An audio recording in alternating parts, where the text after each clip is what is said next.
and we shaped each other. I was just telling some friends that I was in ceremony with this weekend about this. There was 3 guys got together and we said we wanted to go and do some work around. All 3 of us are fathers, and we wanted to do work around our father lineage. So we sat in ceremony this weekend, and one of the stories I shared was that when we were 19, when I was 19, I was on a bus in England to go see a soccer game or something like that with my dad, and I was reading a book about a father and son, and I just stopped and I turned to my dad and I said, "Dad, I love you."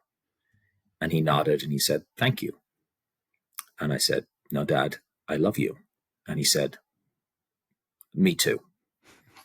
And then I went, "Dad, I love you." And he said, "I love you too, son." And then I said, "I'm going to hug you now. And for the rest of our lives, we're going to be a father and son that hug each other and say, I love you." And so I hugged him, and it was an awkward hug at first. And I sort of had to teach him how to hug again in some way.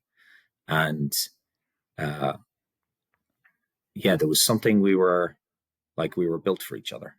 We were built for each other. And one of the things he said was, when I was 16, he said, I don't know how to initiate you into manhood, but I'm going to take you out for a cup of tea. He didn't drink in Ireland. It would have been a pint, if he did.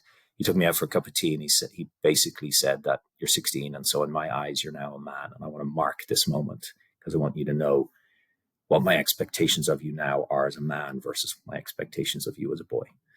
And he spoke to them. And then he said, one of the things he had not done with his father was he had stopped going to his father for advice or for counsel or wisdom. And he said, "I hope you don't make the same mistake that I made." And I heard that one, and I broke that pattern of turning away from our fathers. And I think, a lot of the time, sons say, "I never got stuff from my dad." And I always wonder about how much did you actually go to him?